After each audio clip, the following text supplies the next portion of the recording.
بکواس نہ کرو۔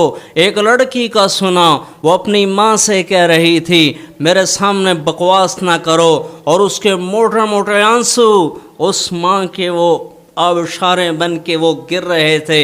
یہ آنسو کہاں جائیں گے؟ اللہ کی قسم، صرف حکمران ظالم نہیں ہے، پولیس ظالم نہیں ہے، فوج ظالم نہیں ہے، یہ بھی ظالم ہے جو ماؤں کو ذلیل کرتے ہیں۔ ان کے لیے رحمت کی برکتوں میں کوئی حصہ نہیں۔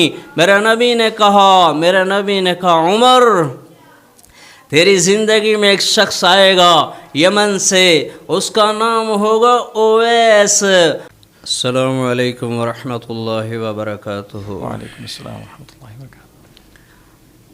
رمضان کی مبارک گھڑیاں، لیکن اس میں 4 آدمی ہر رات میں اللہ لاکھوں دوزخیوں کو جنت کی بشارتیں سنا رہا ہے، دوزخ سے نکال کر جنت میں داخل فرما رہے ہیں، لیکن 4 آدمی اس رحمت سے محروم ہیں۔ پہلا، شراب پینے والا، اس کے لیے اس رحمت بھرے رمضان میں کوئی حصہ نہیں۔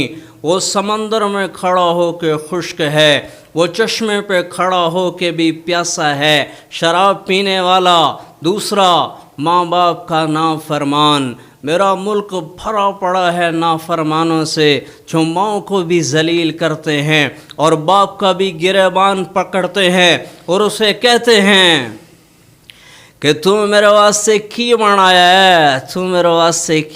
ہے، اللہ کی قسم اگر یہ دنیا جزا سزا کا جہان ہوتا تو زمین اس سے نگل جاتی، آسمان پھٹ جاتا۔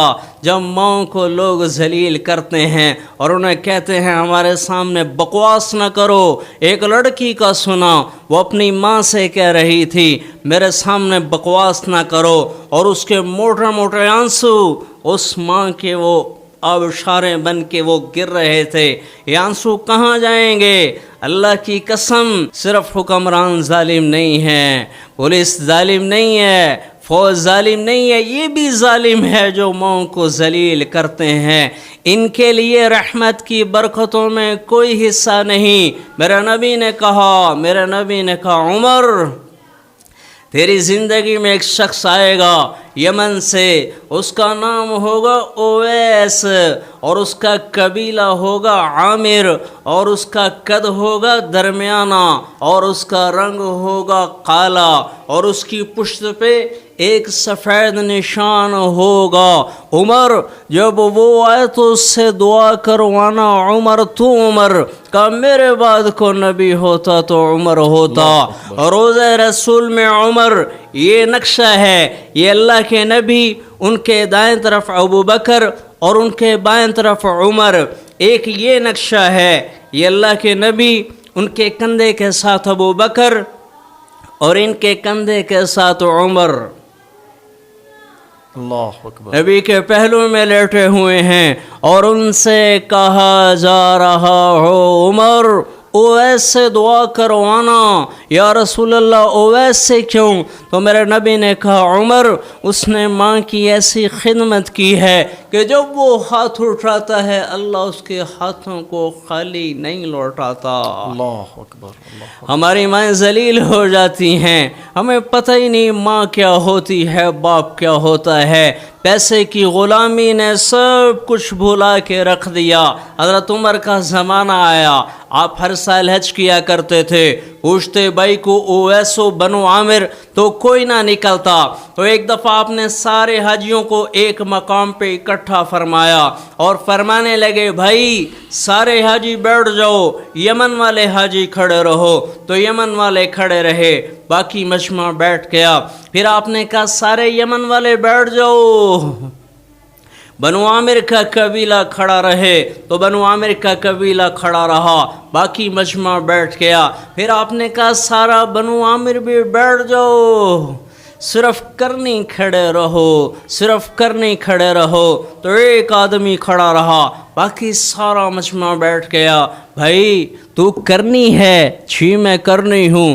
تو اویس کو جانتا ہے؟ جی جانتا ہوں، میرا سگا بھتیجا ہے، میرے بھائی کا بیٹا ہے، پر آپ کیوں پوچھ رہے ہیں؟ وہ تو بڑا بیوقوف سا انسان ہے۔ تو حضرت عمر رونے لگے کہ بیوقوف وہ نہیں تو ہے، تجھے پتہ ہی نہیں وہ کیا ہے۔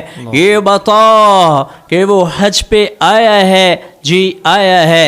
اس وقت کہاں ہے؟ کہ جی عرفات کے میدان میں اونٹنیاں چرانے گیا ہے۔ تو آپ نے حضرت علی کو ساتھ لیا اور عرفات میں پہنچے تو دیکھا اویس کرنی ایک درخت کے نیچے نماز پڑھ رہے تھے اور اونٹ ان کے دائیں بائیں چل رہے تھے۔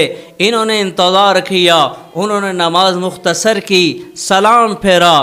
حضرت عمر نے پوچھا بھائی کون ہو؟ وہ کہنے لگے جی مزدور آدمی ہوں۔ تیرا نام کیا ہے؟ وہ کہنے لگے عبداللہ، اللہ کا بندہ عبداللہ۔ حضرت عمر نے کہا نہیں، میں وہ نام پوچھ رہا ہوں جو تیری ماں نے تیرا رکھا ہے، میں وہ نام پوچھ رہا ہوں۔ وہ کہنے لگے آپ میرا انٹرویو کیوں کر رہے ہیں؟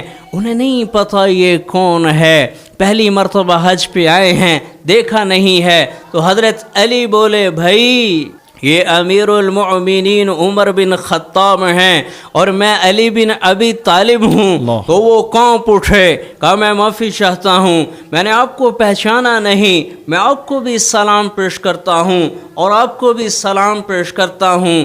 میری ماں نے میرا نام اویس رکھا ہے، میری ماں نے میرا نام اویس رکھا ہے۔ تو حضرت عمر نے کہا ذرا کمر سے کپڑا تو ہٹا۔ کپڑا ہٹایا تو سفید نشان۔ تو حضرت عمر نے کہا ہاتھ اٹھا اور ہمارے لیے دعا کر۔